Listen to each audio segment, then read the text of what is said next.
Coldest in my city, and it's like that.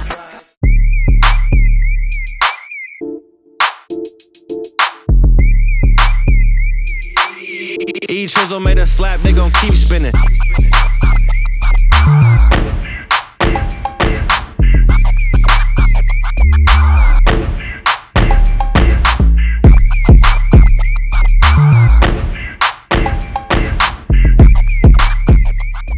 Yo, what up? It's your man Osh from the Ghost. I'm here with an exclusive interview with your man Young Pre925. We're here to get into it today, get to know a little bit about my man, get him out there to the world to you guys. So first things first, have my man introduce himself real quick. Yeah, what's going on, man? It's Young Pre925, man, aka Too Much, man. You know what I'm saying? Okay, so basically what we want to do today is get him out there to the world. He's never really done an interview before, been in no setting like that before, and it's kind of my forte. So we're gonna bring it to you live and direct. So first things first, where you from, bro? I'm from Pittsburgh, California. Okay, and where's that at? That's in the Bay Area, Northern California. Okay, in the Bay. So you come ever since I know you, always come with that Bay swag, the you know what I mean, P and all that. You know what I mean. So just let everybody know, you know what I mean, where you're from, where you was born at, what it was like there growing up and stuff as a youngster and all that. So actually, I was born in Bremerton, Washington. Okay. After Bremerton, Washington, we moved to San Diego. I was in San Diego till I was about maybe 7. And then after that, we moved to the Bay Area. And so growing up for me, I had both my parents in the household. Moms and pops, a real strict household. Where I was from, it would be considered middle class. It would be middle class. But you know, I mean, if you're from the Bay and you know what's up in the Bay, you know Pittsburgh, you know, you go down out there. Okay, so you moved out there when you was about 7, you said? Yeah. Okay, and so you lived there for pretty much up into adulthood? Yeah, I lived there most of my life. After I was in Pittsburgh.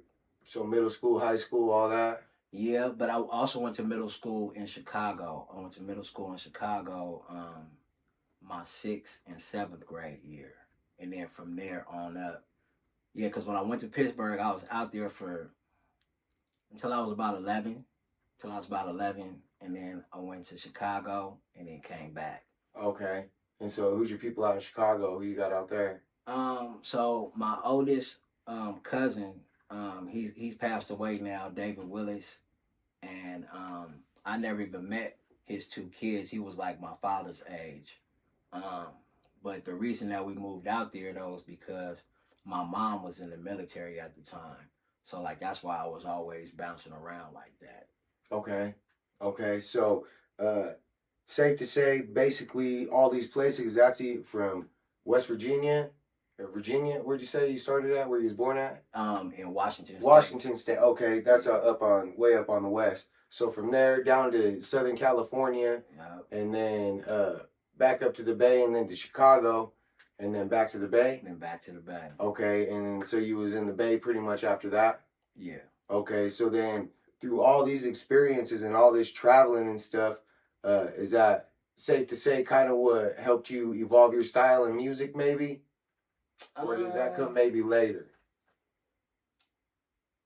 No, I wouldn't say that. I mean, it could have, and I just don't know it. But I think, like, did you pick up anything from Dago shit, like their type music, or Chicago type shit, or has it always been your music influence type shit? Has always been Bay type shit? No, I mean, I guess when you put it like that, San Diego, I was a little too young out there, but in Chicago, I did listen to a lot of artists out there.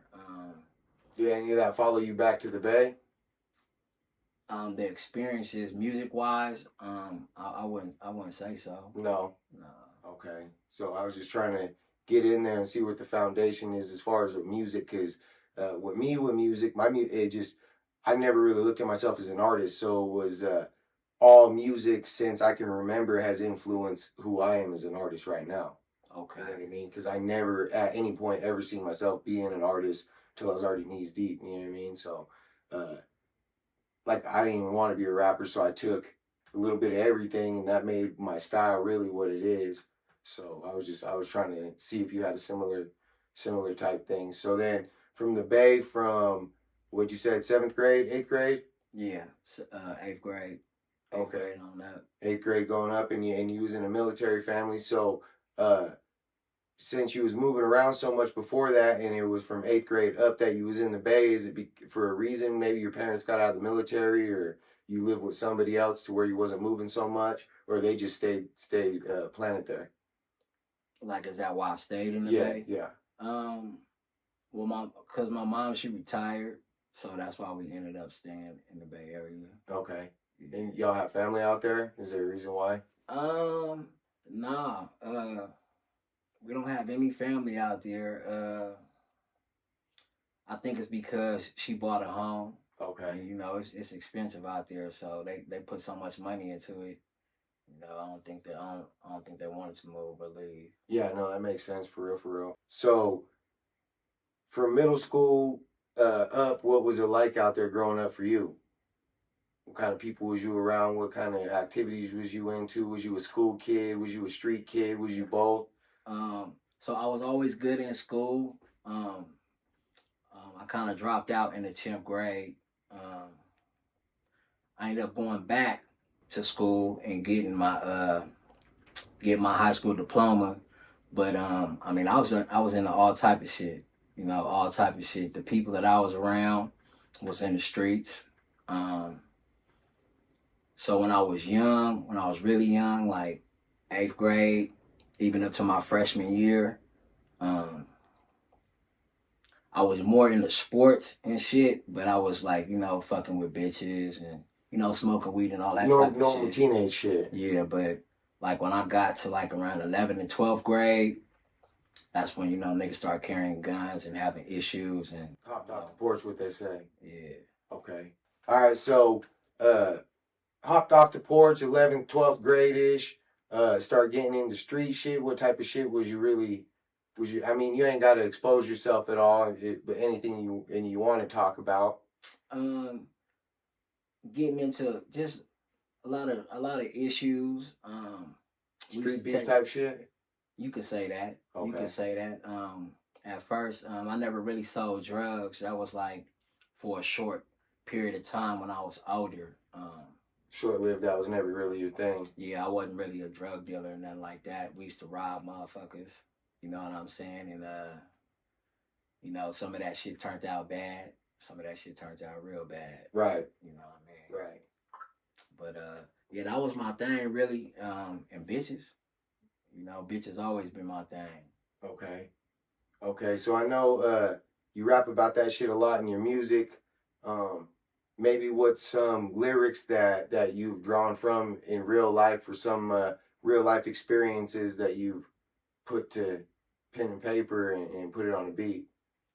Anything you hear about a bitch, anything you hear me rapping about a bitch, that's really me, man. You know what I mean? Some of the shit that I done rapped about, man, I can't even think of right now.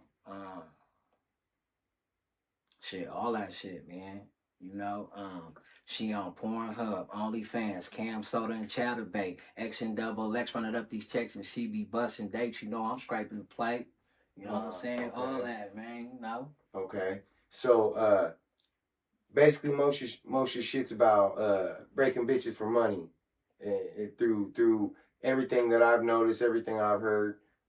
That's most what I've gotten from your music. Is it just because that's your image through music, or is that because that's just something that you know to rap about, so it just comes easier that way? Because my style is a little bit more really who I am, just a little bit more animated. You know, throw a little bit of extras on it. I don't be out here rapping about crazy shit like that, or exposing myself more, just keeping it general, but more just an animated version of myself. So is it the same for you? Are you drawing straight from real life experiences for all your songs, or are you trying to put a little flavor on it, or what's the goal with your music? Nah, it's they all real life experiences. You know, I done put a lot of stuff out there that people know about. You know, when I was young, you know, some shit happened. I ended up catching a case that could have cost me, you know, my entire life. And just not too recently, you know, I just got out of prison on attempted murder case or whatnot. But yeah, all that shit is all shit that I really done did. So like as far as like the pimping and shit, I'm not in the game no more. So, you know, I more or less just rap about shit that I've done, my life experiences. Okay. You know what I mean? Okay, so you're not active in that. You're out here working, man, doing your damn thing, pushing this music thing, rapping about real life experience, but not actively in the streets type shit. Right. Okay. And I'm pushing this clothing line, man. This 1232 Karma, man. You know what I'm saying? Y'all gotta get y'all some of this, man. You know what I'm saying? That's what it is. Real life entrepreneurial shit, man shit. This is a real life one right here. He's out here grinding. He's got a head on his shoulders. Me and this man have spent countless hours talking about things not music related, real life, you know, just things that the normal person can't fathom, that you have to delve deep into the mind of an educated person and not schooling formal propaganda education, real life experiences, knowing culture, history, and facts about this rock that we live on as we're out here animals trying to evolve in it. This man is a very smart one. He's a very humble one. I enjoy every time that I'm around this man to cook up some music, to just chop it up, whatever the case, to sell each other's merchandise or whatever the case may be. I've always enjoyed being in this man's company because he ain't never been about no bullshit. The first time I met him, literally walking through the store, a random person yells at me. Boom, I look at him. He says, "Hey, are you who? Osh?" I'm like, "Yep, I'm Osh." He says, "Okay, the homie told me to holler at you," and literally we've been locked in ever since. Started about business, but now it's on some real man shit. I'm out here lending my voice to help this man grow and give each other a platform to help each other do this. So this is what we do. This is what he's been doing. I've never met this man and seen him not be about business first, and then the rest comes after that. No matter what it is, it's always a business move. So I know for real, he's in it. So if you want to let him know where to find you, any platforms, streaming platforms, any of that. Yeah, man. Y'all can find me at www.youngpre925.com. You know, I got shit on there that's not on YouTube, Spotify, and all that other shit, but I'm on all social media platforms and on all streaming services. That's where you can find me at youngpre925. So I know for a fact you can find him on YouTube, Apple, Spotify, all that. And that's the places where I found him. So you heard it straight here from the horse's mouth. Anything you want to close with, bro? I just want to say, man, you feel me, to all the youngsters that's out there doing y'all thing, don't never stop doing what you're doing. Just keep doing that shit, and don't never slip or sleep on any of your opportunities. Because any opportunity that you don't take is an opportunity that you miss. You're going to always miss 100% of the shit that you don't go on. That's what I would say to y'all, man. And stay safe out there. You feel me? That's facts. Osh, out. Young Pre925, man. You know what it is?